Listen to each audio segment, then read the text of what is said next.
सन 1934 बाबासाहेब आणि त्यांच्या काही सहकाऱ्यांनी एक सहल ठरवली वेरूळच्या बौद्ध लेणी पाहण्यासाठी.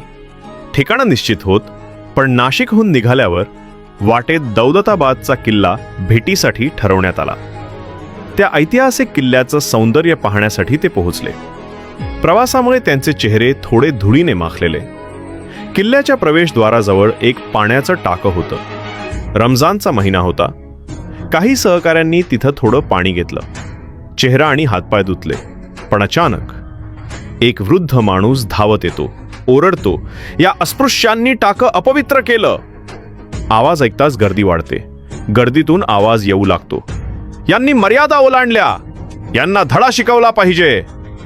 बाबासाहेब व त्यांचे सहकारी समजावत होतो, "आम्ही बाहेरचे आहोत, इथल्या प्रथा माहीत नव्हत्या."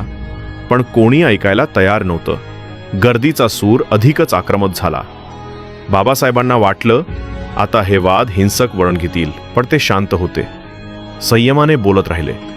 ते विचारतात, "जर हाच माणूस तुमच्याच समाजात सामील झाला तरी तुम्ही त्याला पाणी घेऊ द्याल का?" या थेट प्रश्नाने गर्दी शांत झाली. कुणालाही उत्तर देता आलं नाही. एक क्षणासाठी सगळे स्तब्ध झाले. बाबासाहेबांनी विचारलं, "आम्हाला किल्ल्यात प्रवेश आहे की नाही?" तेथील सुरक्षा रक्षक म्हणाला, "हो, पण पाण्याला स्पर्श नाही. एक शिपाई बरोबर येईल." त्या दिवशी बाबासाहेबांनी एक सत्य अधोरेखित केलं. अस्पृश्यता ही केवळ एका धर्मात मर्यादित नाही. ती एक मानसिकता आहे जी माणुसकीचं अस्तित्वच नाकारते. अस्पृश्यतेचा विचारा धर्म बघत नव्हता, तो फक्त माणुसकी हरवत होता. बाबासाहेबांनी प्रश्न विचारले जे समाजाच्या मूलभूत संकल्पनांवर घाव घालणारे होते.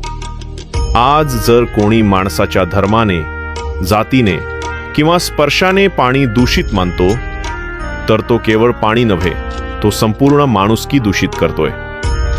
बाबासाहेब म्हणतात, "मी माणूस म्हणून जगणार.